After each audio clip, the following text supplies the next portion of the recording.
Hello, hello, everybody. Good morning, good afternoon, good evening, depending on where you are located. We can see that you're coming in, and if you want to, you may use the chat function to let us know where you're joining us from. We are delighted to welcome you to our webinar today titled Embody the Mentoring Spirit, Reframing Mentorship. My name is Analia Lang, and I am the manager of training and curriculum here at Cross Cultural Communications, the largest international training agency for community, educational, and medical interpreting. I will be your host for today's 1 hour webinar. Also with us and behind the scenes, I may say, is my colleague Andrew Hall, Cross-Cultural Communications Publication Manager. Andrew will manage the chat and will provide useful information throughout the webinar. Before we begin, and as we wait for everyone to come online, I would like to share an ACCC update, and this is very, very exciting. On April 13th and 20th, CCC will host our third online live training of the year, titled Medical Terminology for Healthcare Interpreters. CCC is thrilled to have Cindy Rowe deliver this training. Cindy is a legend in the field and a true master trainer. I can tell you that this is a live training that you do not want to miss, and you get the textbook for free and free shipping, right? Okay, so if you're interested, please go to our website, learn.tcio.net, to sign up and take advantage of the early bird discount. And Andrew is going to post it on the chat. Now, let's go over a few points regarding the webinar. This webinar presentation will last 40 to 45 minutes, followed by a 15 to 20-minute Q&A period, in which you can ask our presenter questions. During the webinar, please keep the Q&A feature open and use the Q&A to submit your questions to the presenter, and then we'll ask the presenter later. For other comments or questions for us here at Cross Cultural Communications, please use the chat feature instead. And if you want everyone to see your comments in the chat, please make sure your chat is set to everyone. Lastly, if you want to stay on after our presenter leaves at the end of the hour to chat with Andrew and myself, we'll be happy to answer any questions about both cross-cultural communications and Blue Horizon. This webinar has been approved for CE use.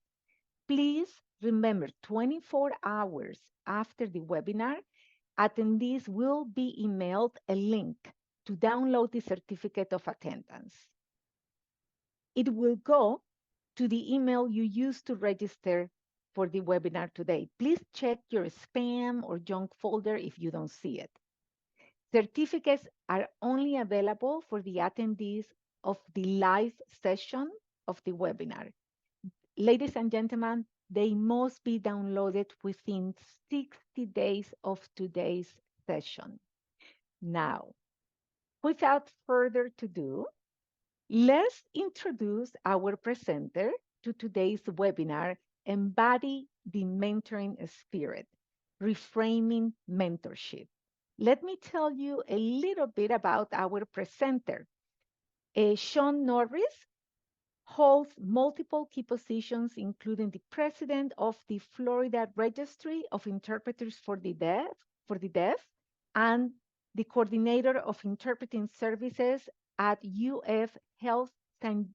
John's in San Agustin, Florida. With a background enriched by his deaf parents, Shawn is an active advocate in the deaf community. He has spent over a decade in the interpreting field, mentoring emerging interpreters and initiating a local agency to enhance language accessibility in Jacksonville. Currently, he's developing an online community for interpreters and translators. He also serves as a commissioner for the Certification Commission for Healthcare Interpreters, also known as CCHI, and he's a member of the SAFE AI Task Force. Outside his profession, he values family time, reading, and watching football. So, Shawn, you may come in, and it's great having you here today. I am certainly looking forward to hearing everything about your presentation. I will disappear, and the floor is yours. Thank you, Analia. I'm so excited to be working with you guys today. Um, yeah, I forgot my bio was going to be read, so I don't really have to talk about myself because I think the one thing us interpreters and translators love is to talk about ourselves, right? We would much rather be behind the scenes, to be that language facilitator, to be the piece that just makes things work and not really be noticed, right? Usually when we're noticed as interpreters or translators, it's because we did a terrible job. So I hope you guys can relate to that a little bit. So without further ado, I'd like to kind of jump into our discussion for today. Like Analia said, it's Embody the Mentoring Spirit, Reframing Mentorship. This is a topic that I am very passionate about, and I never intended to be a mentor, but it's something I've really have enjoyed, and something that I've seen in our profession could be improved upon in general. So I look forward to your feedback, your questions. We do have the Q&A feature here. Feel free to use that. I like to look at the Q&A, and I like to look at your guys' comments. So feel free to comment away, to use the Q&A feature. I will be referencing those throughout. I do try to answer questions throughout the presentation as well, if it's kind of relevant to what we're talking about at the moment. Otherwise, if it's not super relevant to what I'm saying at that particular moment, we can hold it towards the end, and I'll try to answer those. And more than happy to stay on after the presentation longer as well, if you guys wanted to ask me some more questions or bring up some points, okay? Without further ado, I'll go ahead and share my screen.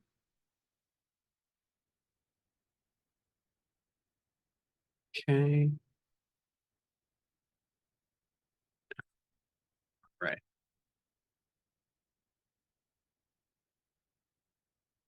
There we go. Gotta make myself a little bit bigger here. Okay. All right. Just making sure. Oh, now see, now I lost the chat. Let me pull that up and the Q&A. Okay, there we go. Great. All right. All right, Andrew, you guys got me on the screen with the presentation. Just want to make sure we're good. Yes, we do. Okay, great. Thank you, guys. All right. So our objectives for today, one is to recognize the signs of harmful mentorship and the impact it has on our profession. Sorry, one second. I just gotta make my screen a little bigger because it's hard to read.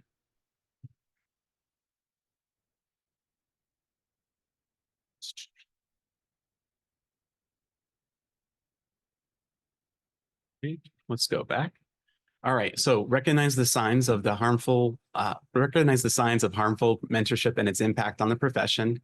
Articulate key components of effective mentorship, and explore practical strategies for embodying a mentoring spirit in all our interactions. Okay, so it's a lot there. I get that. But I promise you it's not going to be as dry as how that sounded. All right, so I'm going to share my screen with another poll option, and I would love for you guys to participate here. Share my screen and present that.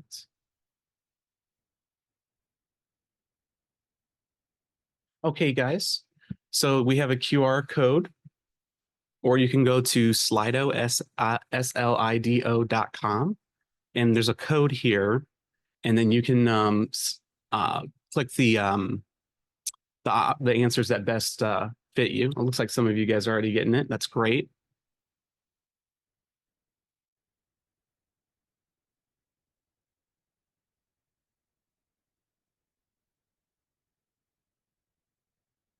And if for some reason you can't use the Slido option, feel free to just put it in the chat. I am watching the chat, okay? I'll give you guys a few minutes to answer that. I'm not a few minutes, but a little bit more time. So, someone says, too bad there's not an option for partially good, partially negative. No, I want you guys to be more affirmative. One thing we do as language professionals is we always say, well, it depends. I want you guys to be a little bit more opinionated than that in this regard. Okay. It seems like most people have had a positive experience, or they've never had a mentor. All right. And we'll go ahead and hop to our next question here. Have you ever felt overwhelmed or unsupported in a mentoring relationship? So that could be you as a mentor or you as a mentee.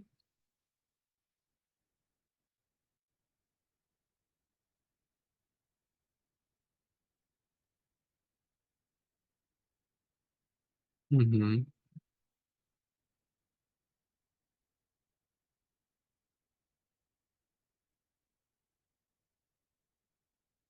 Okay. It seems like kind of similar lines along the first one, where there's a good chunk of you guys who have not been in a mentoring relationship. Esther says unable to answer questions in an iPad. That's okay. You can use the chat option to do that. Okay. Sometimes felt supported, other times no. I've mentored, not been so, but unsupported. Okay. Mm-hmm. Some say mostly supportive. Okay. That's good to know. All right. We'll move on to the next one. The next one is, what does mentorship mean to you?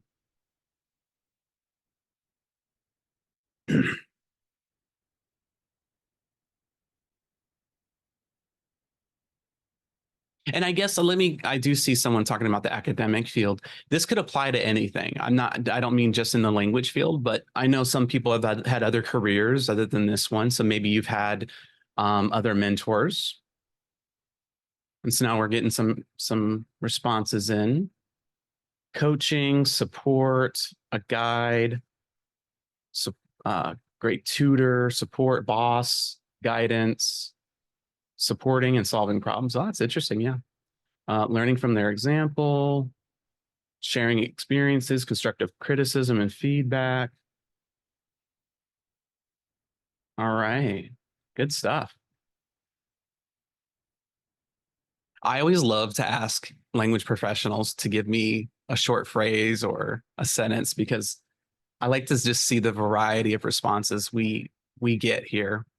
And in the chat, I'm seeing empowerment, more focus, being available to a newer interpreter, answering questions, including vocabulary. Someone else has put guide. Yeah. All right. That's awesome. Patience. Ooh, patience is a good one. Yeah.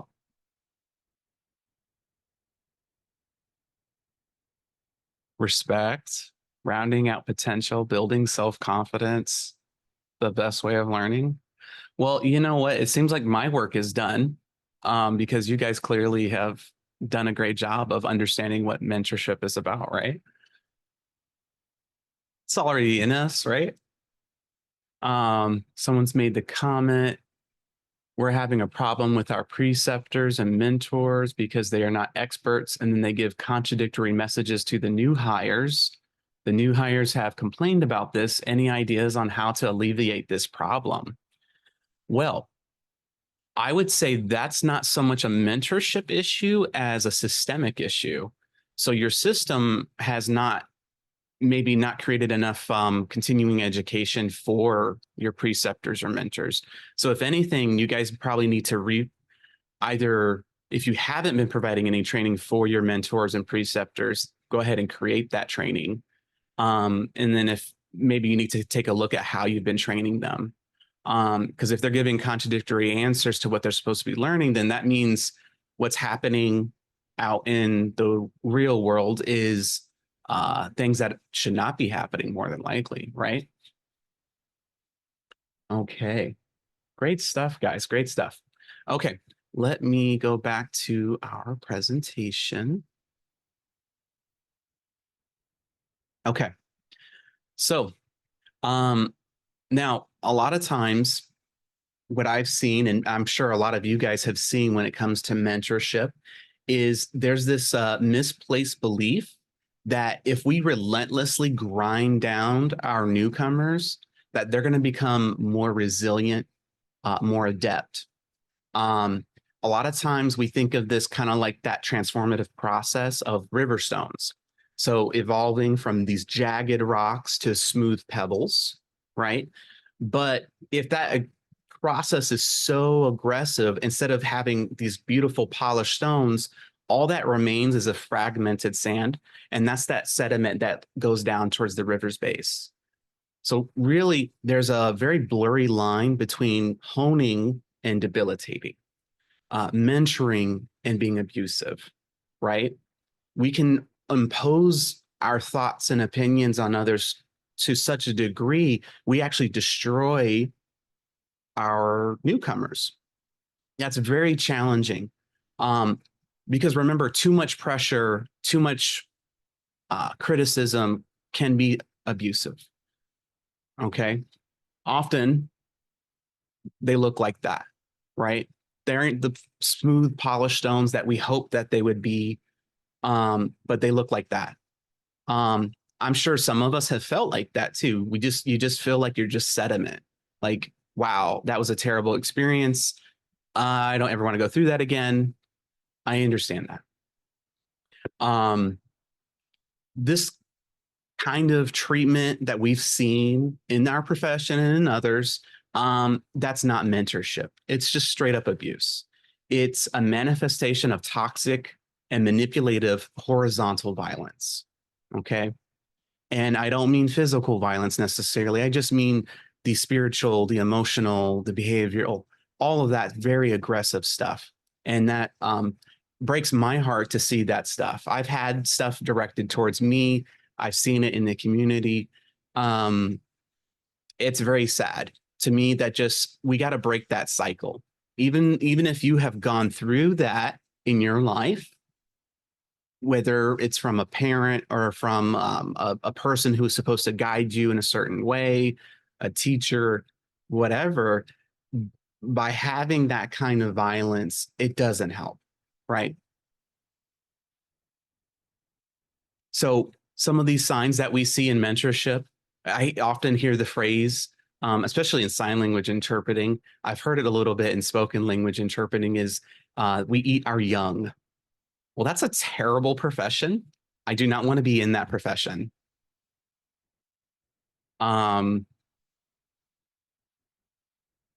You just don't, you would want not to be in a profession where they're like, yeah, we eat our young. It's like, oh my gosh, like, why would I want to work for you? You know? What happens is we see these attributes that we create.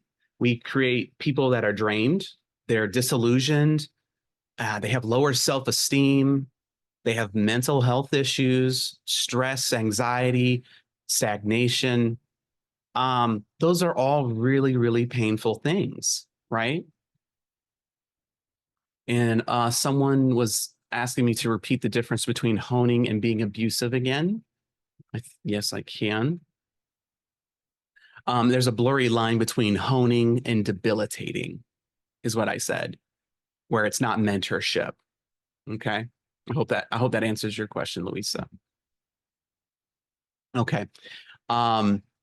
So, but how should effective mentorship be made manifest, right? How should we demonstrate that?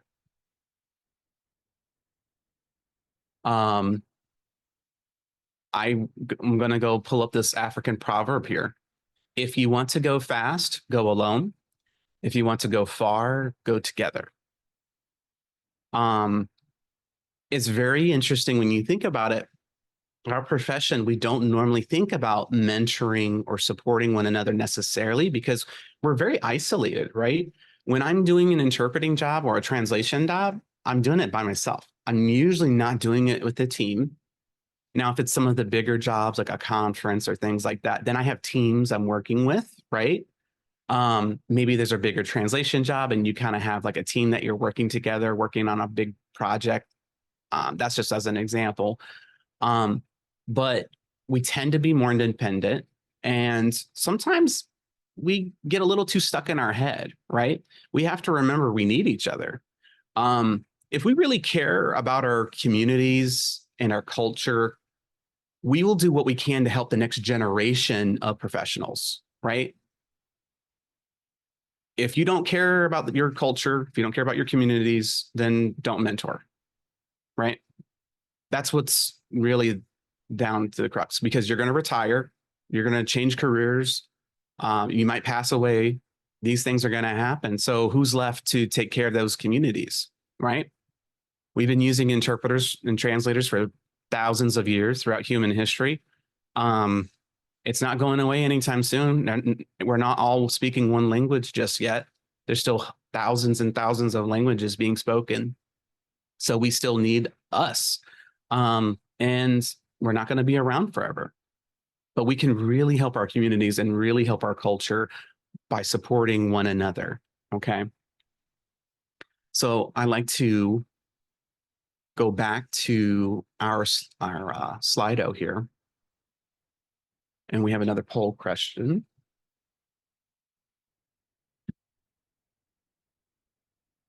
So what do you guys think is the most important quality in a mentor? You have to pick one, guys.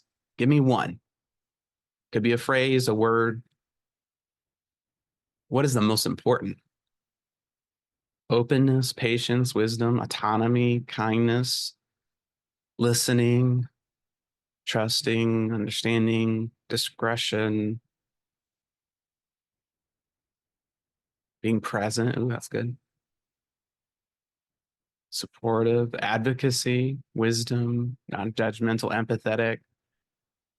And here you guys should be seeing the word cloud as well. So it seems like patience, empathy, and knowledge are coming up quite a bit. I love it. I love talking to you guys, like all of us as a community, because look at this. This word cloud is insane. We're all using different words and phrases in such a way that this word cloud's getting bigger and bigger and bigger. That's great.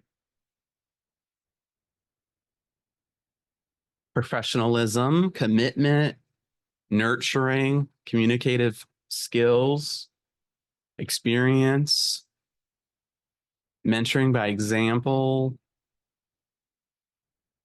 Lovely. Humble, trusting. You guys are on it. You're so great. I'm just going to keep all these and just expand my register here. Right. All right. So we do have another poll question. I'm going to go ahead and hop on over, guys, to it. Ethics, nurturing. Okay. You guys have some really great stuff here. All right. We're going to move on to our next poll question. Which mentorship style do you find, or do you prefer or find most effective? We have structured and formal. We have informal and flexible. I'm not sure, no preference, or a combination of above.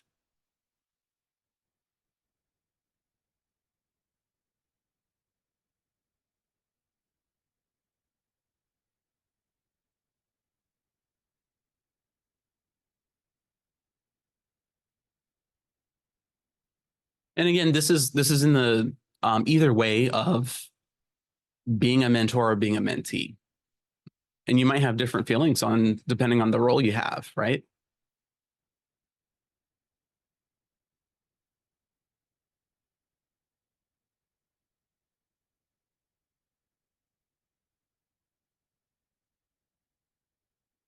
Mm-hmm. Good stuff, guys. Yeah. Yeah. It seems like most of us would prefer some sort of combination, right? Um,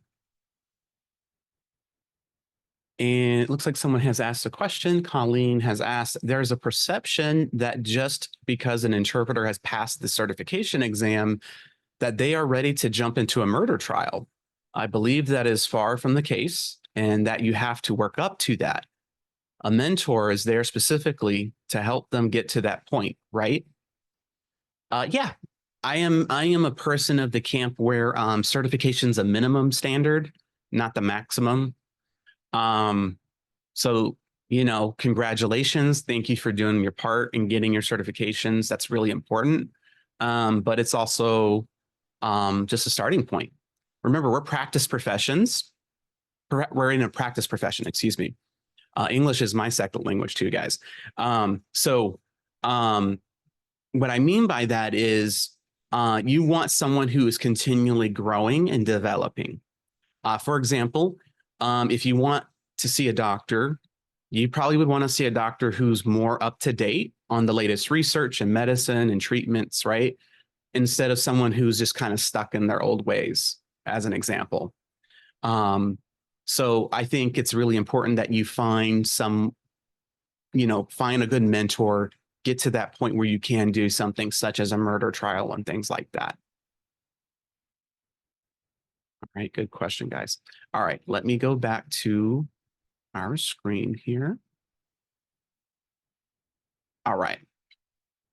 So what's interesting is when I have written an article about mentorship, and I preparing for this presentation, the looking up mentor, I did not realize that there is a character in literature named Mentor, and the word mentor comes from the Odyssey, and there was a person whose name would be Mentor. He was an older person who was tasked to take care of Odysseus' family while he was out doing his travels and adventures, right? What's interesting is in the Odyssey, Mentor was not the real mentor to Telemachus. Telemachus was Odysseus' son. And actually, it was Athena, the goddess of wisdom, who was the real mentor. There were times in the story where she intervened in his life to protect him, such as when his situation with his father being gone, his mother still around, and the issue was who's going to be king, right? So a lot of people were hoping to marry his mother, and then they would kill him to prevent any challenge to their rule. So that was a very tough situation for Telemachus. So what's interesting is Athena imparted menos, and this is apparently this older Greek word, and it's used to convey mental strength to Telemachus, to help guide him, fortify him, right? So in the research, he was disconnected from his heritage and what his role in society and life might be. So basically, he was just somebody who's growing up and he's looking for his place in life. Very common coming of age story, right? And Athena worked really hard to help him become a man like his father, and really worked with him. And that's very interesting. I just found this really fascinating, and I wanted to pass that along. Now, you might be hearing me talk about Athena and you're like, well, this is all nice information, but I'm not a god. I cannot be a mentor, right? You might be like, no, this isn't happening. I can't do it. You might be saying, I have nothing to offer. It's not true. It's not true, guys. You do. You have something to offer. I wanted to go back to another poll question here. I want to see some of the challenges you guys are facing when it comes to mentoring relationships. It doesn't have to be an interpreting related. It could be just in life in general. So I'm going to share my screen. I want to ask you guys this. right? Oh, it looks like some of you guys are already on the next one. That's great. New share, and we're going to go back to this. Okay. All right. So what is your biggest challenge related to mentorship? I put down finding the right mentee or mentor, time constraints, unsure how to mentor effectively, relationship dynamics, balancing other responsibilities, providing feedback, feeling underqualified, or other. Okay. Oh, we have a classics major here. Okay, I hope I've been true to the story so far. Finding the right mentor, time constraints, feedback, time's a big one. It really is. Committing, dynamics, yeah. Uh-huh. Yeah.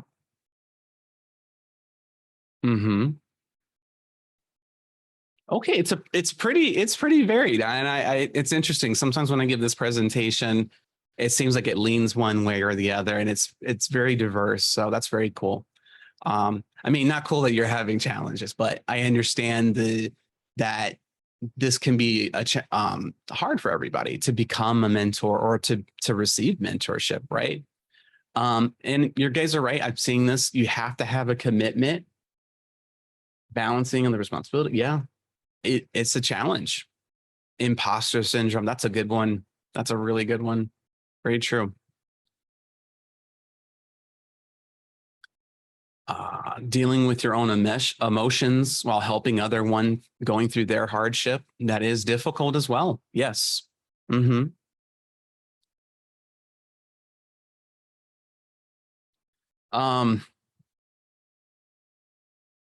think everybody can appreciate that these are all challenges that we've probably experienced or can relate to a certain degree.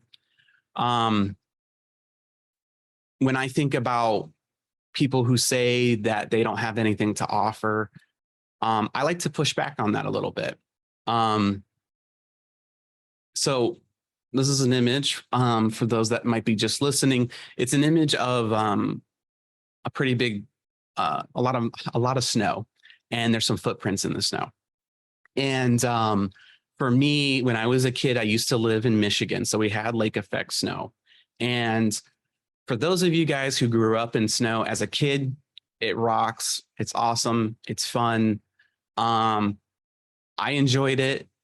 I mean, I remember being a little kid and my parents just making me look like a giant marshmallow, and you could just waddle all over, right? You could barely move.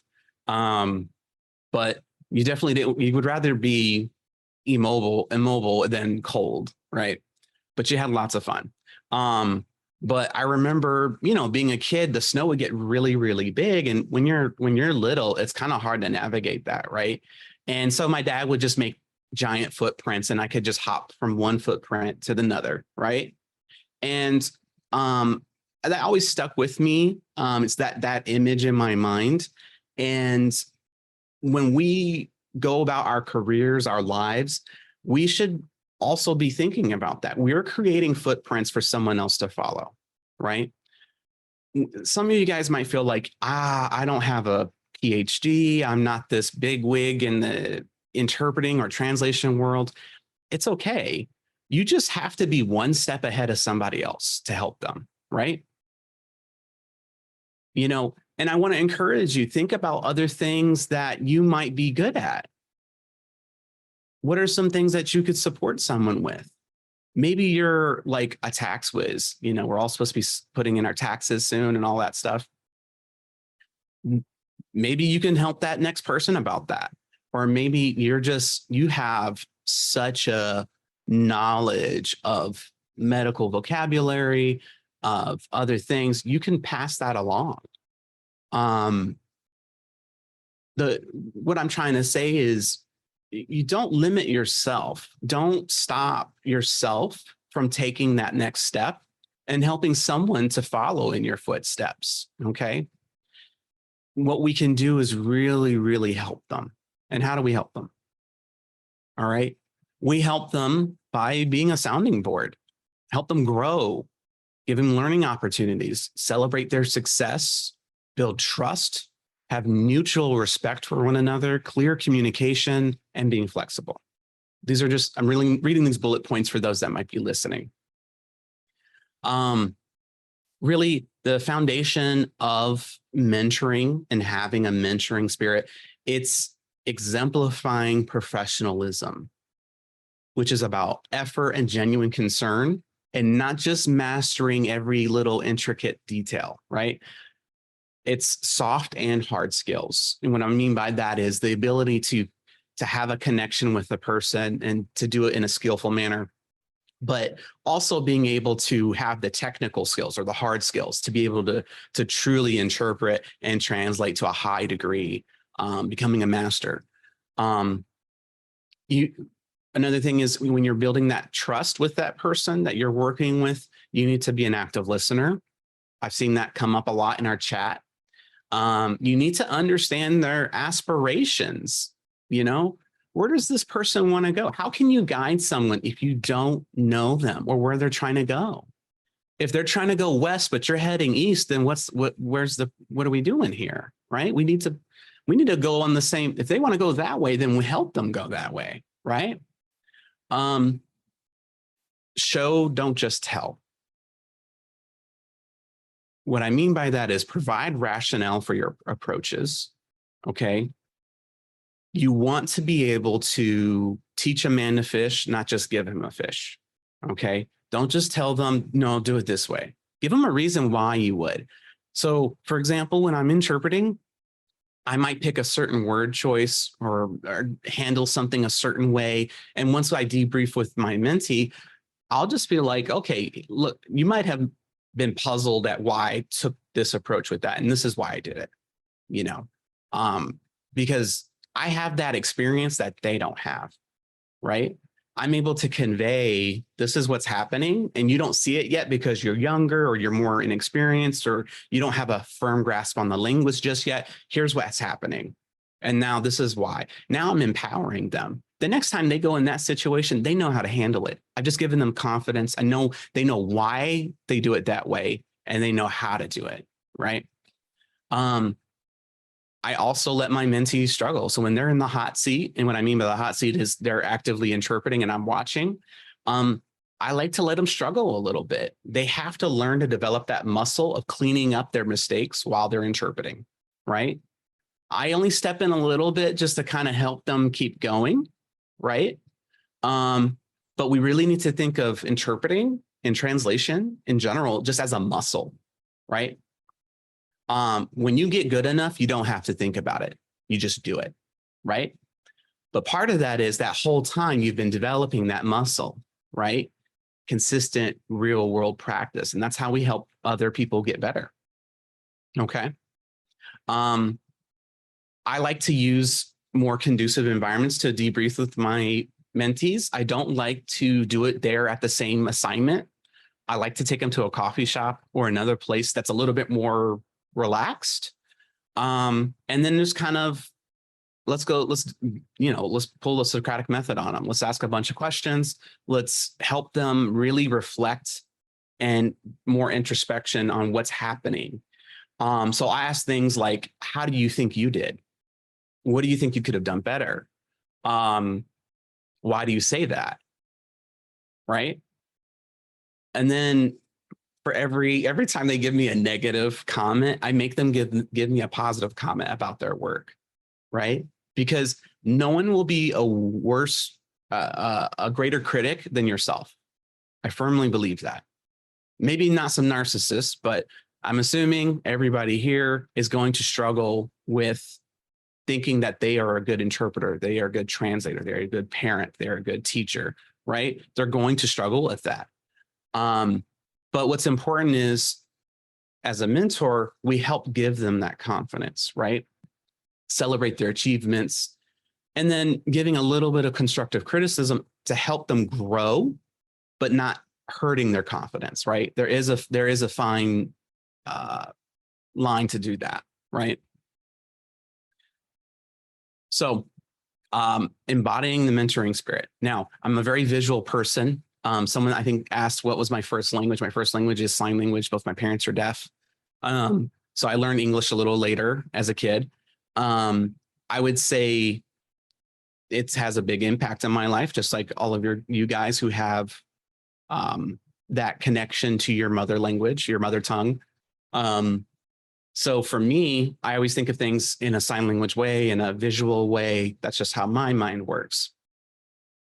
So I have these 3 images here. For those that are listening, I have an image of a person holding a beach ball underwater.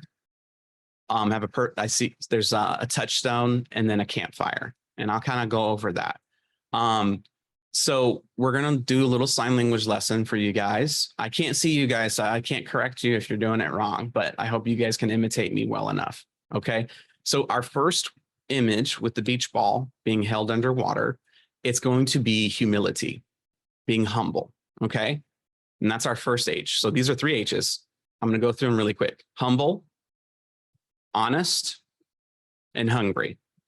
Okay.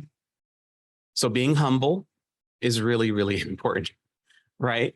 You have to kind of understand your limitations, right? In sign language, humility is signed like this, right? It kind of gives the sense of I'm below you, right?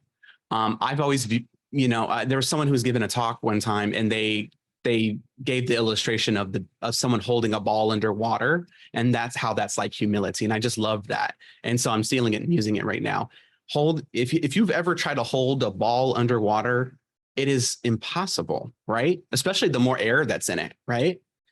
You're trying to push it down and hold it down. It takes constant work, and that's the same thing with us with humility. We have to work really, really hard to kind of like squish that head in a little bit more and kind of work on it, right? It takes constant adjustment. And having humility means that we have to have some self-awareness and understanding, right?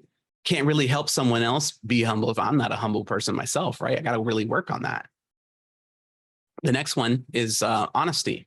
And that's a picture of a touchstone. All right. So honesty, we sign like this. So you're going to do 2 fingers like this on your palm of your hand, just like that, right? That's honesty. Okay. To me, I always it conveyed the idea of a touchstone. And for those of you who don't know what a touchstone is, it was used in ancient times to determine the quality of the metal. So someone's like, oh yeah, here's some gold coins. They're gonna be like, well, let's see if it's really gold and how good it is, right? And they would rub it against the touchstone. And then the touchstone would change colors to convey how much how pure that metal was tested is, right? Very interesting. And that way kept people honest, right? They couldn't just, paint something gold and then say, hey, this is gold. And they're gonna be like, let me test it on the touchstone here, right? And that was such an interesting concept to me, right? Honesty, making sure that I'm being authentic, making sure that I'm open and transparent, right? That's important when you're having a mentoring relationship, right? The next one, hunger. That's our third H, right? So we had humility, honesty, and now hunger. Okay. Hunger is signed like this. You're going to do pretend you're holding a cup in your hand. You're going to bring it against your chest and just go down. Okay. Really simple. Hunger kind of makes sense, right? You got your esophagus going down, right? You want that food to come down, right? Same thing. So being hungry, feeding that fire, right?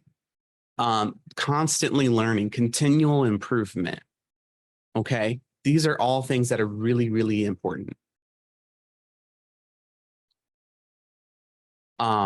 Here's a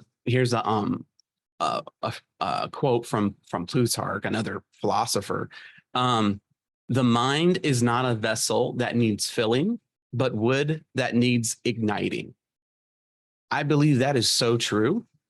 A lot of times we feel like we have to do so much and convey so much, like we just want to just stuff them full like a turkey or something, right? And that's not as important. What's really important is helping them find themselves and having the confidence to continue to grow. right? You just feed that fire, right? If any of you guys have had any experience working with campfires or things like that, once you get the fire started, right? Then you need to be able to feed it wood every so often. You can't just dump a bunch of logs on a little fire. It would kill it. It would not be able to keep growing, right? We have to do the same thing with our mentees. We have to be able to understand what they can handle and give them little bits, right? So hold on, someone asked, is it important if you use your left or right hand when signing? For American Sign Language, it does not matter. It's just whatever is your dominant hand, that's what you should be predominantly signing with. So if you're left-handed, you should sign more left-handed. If you're right-handed, you'll sign more right-handed, okay? I hope that helps you.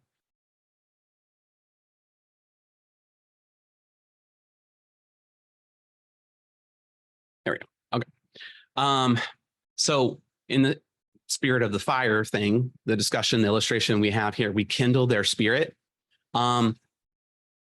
Humility, look to learn from your mentee, help them build supportive networks, and adapt your mentoring style. You can't be all things to all people, right? You'd be like, oh, I'm just that way. Okay, then be a better mentor and adapt to your mentee, right? It takes different things. Be honest, be open about your experiences, have those open feedback sessions, being hungry, share things that you found insightful. And what I mean that is, like, if you're a professional that's always practicing and growing, you're going to read stuff. You're like, oh, this is so fascinating. Let me just share it. And you're just going to share it in your everyday life with somebody, right? I tell my wife and my kids stuff all the time, and they're like, okay, I'm not an interpreter. I don't care, right? It's totally different. You should be like that with everybody, okay? Attend some workshops with them, even if it's ones you're like, oh, I don't really want to go to this workshop. Totally fine. Just go with them, support them, right? Here's another quote. Maya Angelou, very famous quote. I've learned that people will forget what you said. People will forget what you did, but people will never forget how you made them feel. I think that is so true. So true, right? You always remember the teachers, the people in your lives that made you feel better, that made you feel good, that gave you confidence, right? You remember those people. I honestly cannot remember what my third grade teacher said necessarily. I just remember how she made me feel, right? I know she probably taught me some math and English and things like that, right? We all know the basics, but how they made you feel was so important, right? And this is kind of what I want to reframe the mentorship aspect, right? It's not about stuffing them full of knowledge. It's not about breaking them down before the world breaks them down. It is embodying a mentoring spirit. It means you proactively uplift others, you share your experiences, and you help them grow. So I want to encourage everyone, redefine mentorship, challenge those archaic practices, and embrace a holistic, everyday approach. It's more than just being a mentor. It's about personifying the very essence of mentorship.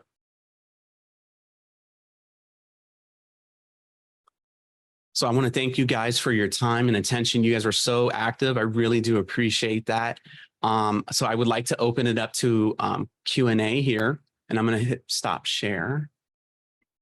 Wow, thank you, Shawn. I've been taking notes myself over here, but before I I'm talk glad. about me, we need to see what some of the questions Yes. people have. So let me read the first one. It says, I just passed my ILSAT exam and I want to work but never had a job in interpretation. Any advice? Mhm. How can I start working and avoid some mistake in interpretation? Okay. I'm not familiar with the ILSAT. So not sure what advice to give you in that realm necessarily, but in general, I would say in your area, maybe reach out to some of the local companies, local interpreting agencies, the local colleges or universities and training programs that are in that area, and ask them, hey, this is my experience. I'm looking for someone to do this kind of interpretation, or just in general, get started in interpretation, right? So I would encourage you to do it that way. We also have wonderful people like cross-cultural communications. They have a great 40-hour training session that you can take to kind of get you up to speed to get started in the interpreting field. I hope that helps you. But if I was in your position, that's what I would do. I'd reach out to some local people and try to find some very reputable resources. Don't just go for the first Google listing, but really make sure that, vet the people you're going to possibly be working with. Thank you so much, Shawn. Here's another one. How to handle the interpreters who are not open to constructive feedback. I had that happen recently too. I will say this. The mark of a good mentor is sometimes you have to convey hard stuff. I recently had to give feedback to somebody for acting extremely unprofessional in front of a client. And there's no nice way to say it. There really isn't. And when someone's wrong, you got to tell them they're wrong, right? But we have to be careful and understand that there are some lines that people can't cross, and you have to be able to push back on that and say, hey, you can't do that, right? But then there are other things that I've seen where someone might be too critical over someone's word choice or someone's dress and grooming maybe too much, where are they really not being appropriately dressed, or is it just because of your own perception? So some of these things is exploring your own bias, your own thoughts and opinions, and then really weighing it like, okay, what are the industry standards and principles here? What are the ethics here? And then are they really breaking it? Then I don't need to be so dogmatic about it. Then I just need to adjust and find a way to kind of work with them. But I will say this too, if someone's not ready to receive criticism, then they're not going to receive it. Okay. That's why I always made my mentees run, like, let's go to a coffee shop. I give them time to kind of calm down from the assignment, ask them questions that they can answer without too much thought, and kind of get them in a more open mindset. So that's how I would approach it. But you're not always going to get them they're not going to feel the greatest after some constructive criticism, like I mentioned. That was such a good answer, Shawn. And I just want to add something that you had on your slide. Yes. Was the element of trust. I think that especially for those difficult people, if we can win them over to that level of where they can trust us. I know when I trust somebody, it's a lot easier to hear their feedback because I know that they want what is best. So I will tell you, everybody's raving about what a wonderful presentation this has been. And I really appreciate you taking the time to elaborate. A lot of this, I see it as emotional intelligence, right? But that's another topic. But anyway, I have more questions and I have another question here. It says, Shawn, thank you for this presentation. Any specific resources that you found useful when offering feedback, coaching, or mentoring? This is a skill that always needs work, I feel like. Well, I'd like to commend you for asking that question. That tells me that you're very open to feedback yourself and that you really want to work at it. And that's great. As far as specific resources, that's the challenge. There are some presenters that I've seen in sign language that do a pretty good job of the specifics of how to provide feedback and things like that. I would encourage you to maybe look at some resources like life coaches, there are some stuff online. I can't really name them because I haven't really fully vetted them. This is more about me in my experience and the research I've done, but none of the stuff I could say is like, oh yeah, you take this. Not necessarily. I would say the ability of doing self-reflection is really important, and have you having to ask that question shows me that you have a good amount of self-awareness and you're already on the right path. So I'm sorry, I wouldn't be able to point you to any specific materials though. Okay, a few more over here. What about mentees that openly challenge the established guidelines of the interpreting process?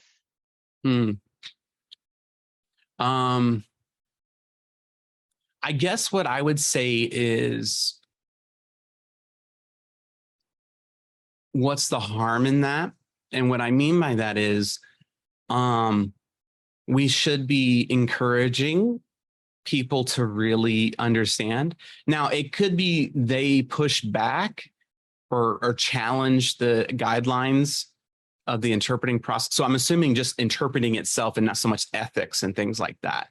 I would say like, well, there's some tried and true methods when it comes to interpreting. So let them make mistakes. Just be like, okay, kid, go ahead and let's try it your way and let's see how you do. You know, and then when they make those mistakes, they're going to be like, oh my gosh, I should have done it the way you taught me to. And, you know, hey, that's okay. You needed to see that yourself.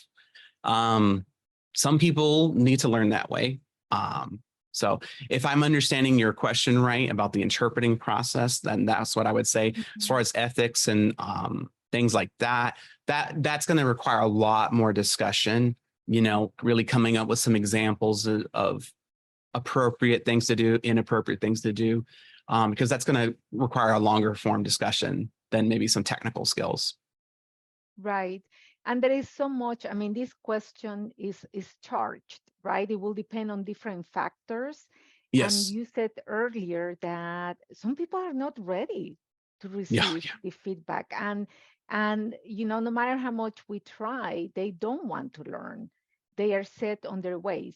Okay, so I have a few more here. Somebody stated, what happened when someone is super sensitive and cries? I've had that happen. You can't control how someone reacts to you. But if you can walk away from that person crying, well, hopefully you didn't leave them crying. But as long as you can walk away and said, I did it the best way I could in that particular situation, then that's fine. You know, everyone's different. I've found some people are far more sensitive than others and they'll cry at the drop of a hat, and that's okay. That's them. That's nothing wrong with that. We all have different things that makes us unique, and that's okay. You know, hopefully they don't cry on the job in front of a client or things like that. So, but you know, in a mentoring relationship, they might cry. That's okay. Just be strong for them and give them the space to cry. I think that's probably the best thing you could do.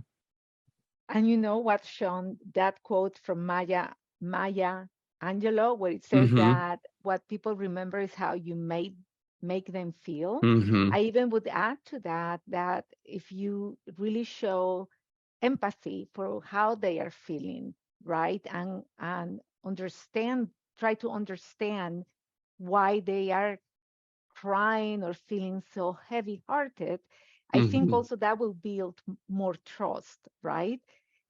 So it's excellent questions. I just, you know, you are like a psychologist here, Shawn, from what I hear. Okay, now let's see a few more things. I stayed at a Holiday Inn last night. In the what? What? It's a joke about an advertisement.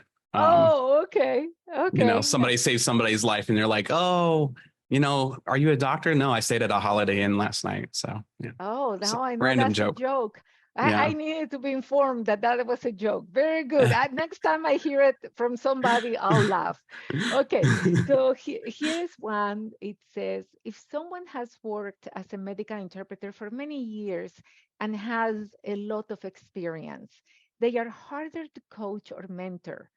Any recommendations for going into those type of sessions? I think everyone can always improve, but it is hardest when you're stuck in your ways.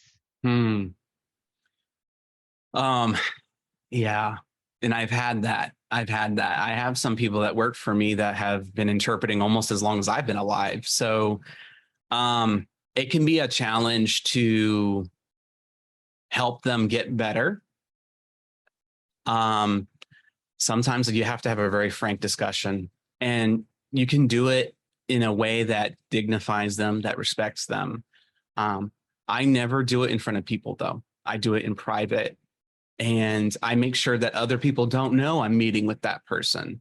So maybe setting up an appointment for another time and talking with them and just having a frank discussion and just be like, hey, you know what? You've been interpreting for a long time. You have this wonderful experience.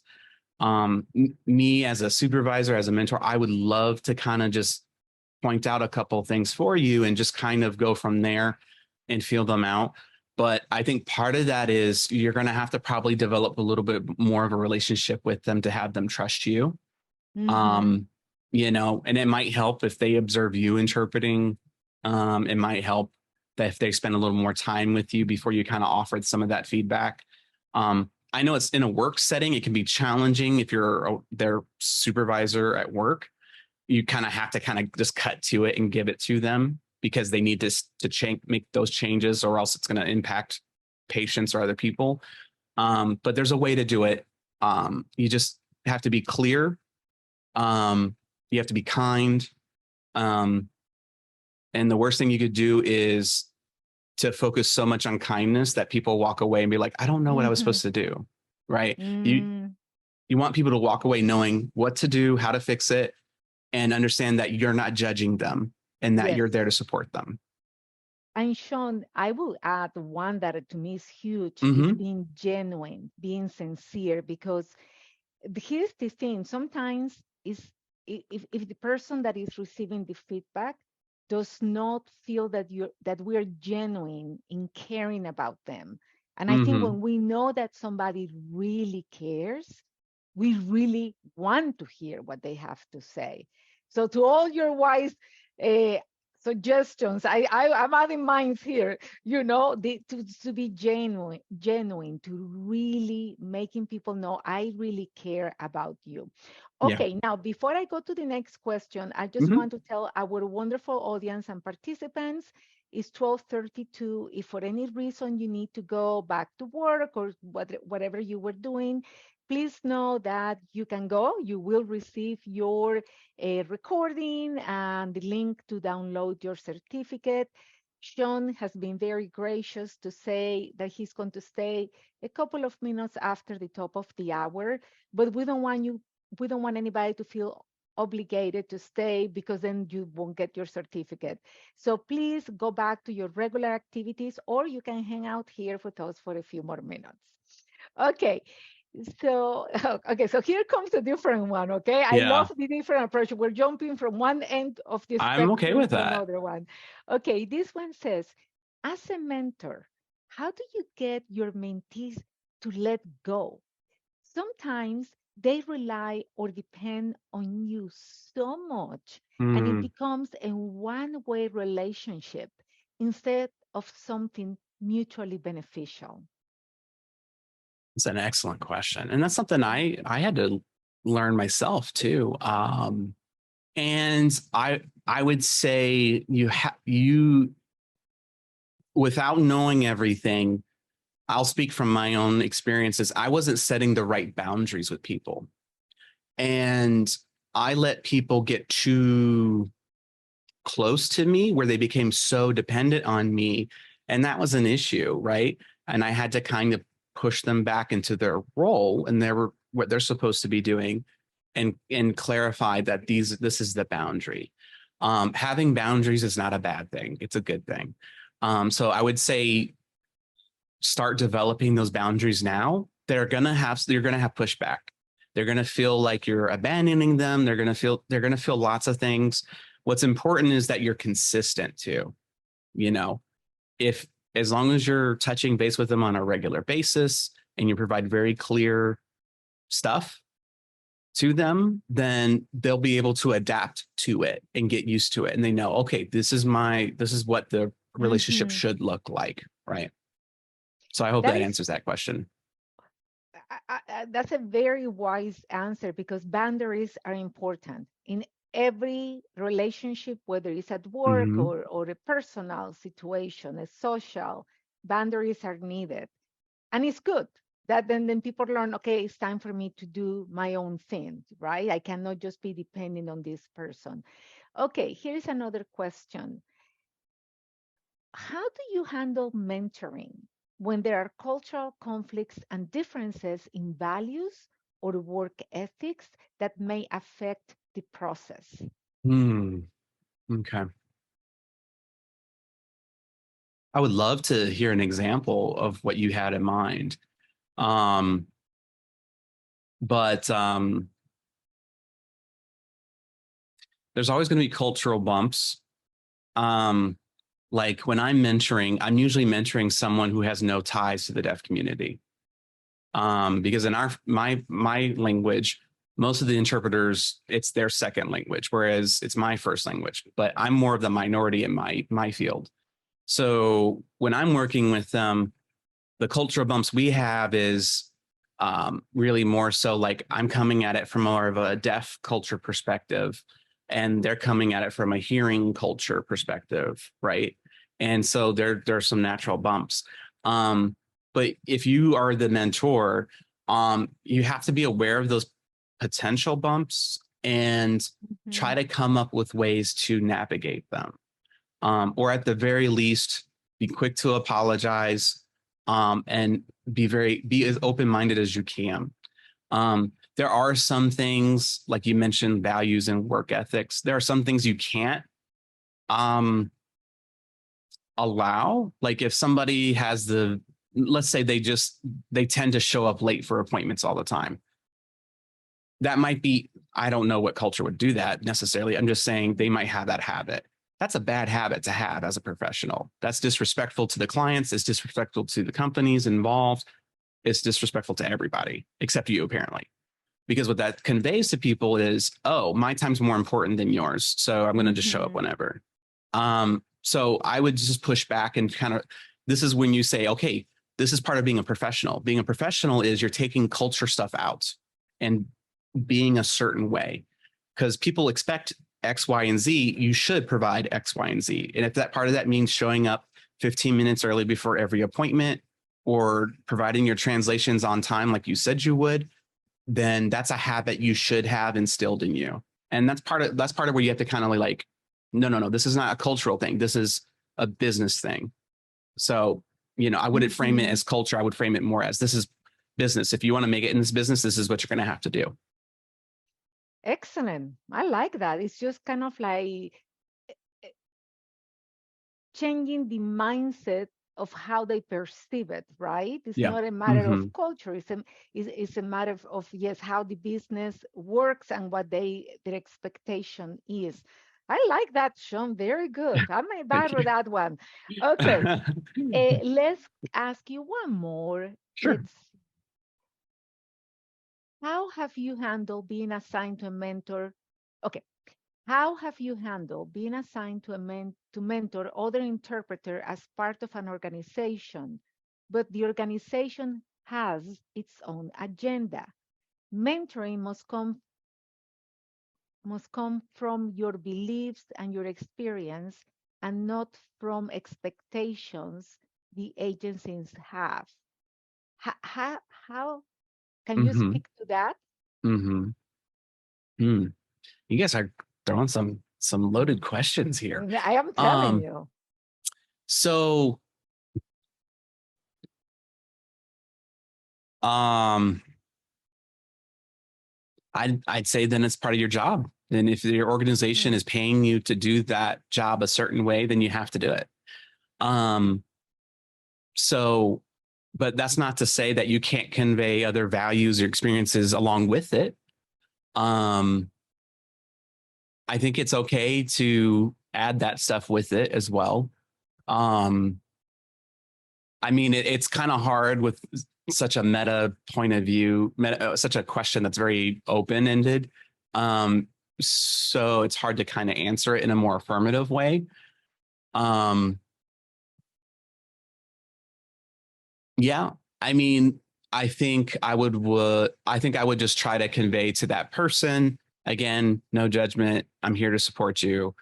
And then this is what the organizational expectations are. And this is, you want to be able to convey that in a clear, concise way. Yeah, I mean, these, like you're saying, Shawn, these are loaded questions because we don't know the specific example, right, of what is Mm-hmm. happening. So that may also change things a little bit. Mm-hmm. Well, everyone, we're going to let Shawn go. Believe me, he's really busy. He's traveling to a conference tomorrow. I know his Yeah. schedule. I know his schedule Yeah. because I'm going to. You're But going, yeah. anyway, yes, I'm going to. But Shawn, I just want you to know this is my first time listening to you present, and you have done such a marvelous job. Thank And you. You're very so kind. genuine, no, so genuine, so sincere, and all the comments on the chat have been just amazing. So thank you so much, Shawn. We look forward to having you again. You know, Yes. Thank you. if we are fortunate to have you again. But thank you so much, and Thank you. we'll let you go. I'll see you Yeah. tomorrow. I just wanted to let people Yeah. know if you guys wanted to reach out to me on LinkedIn or social media, feel free. And then I have hellointerpreters.com for our interpreting community. So feel free to come visit us there. Articles and webinars for everybody. So looking forward to working with you guys more. Thank you, Shawn. Really appreciate it. Thank you, Analia.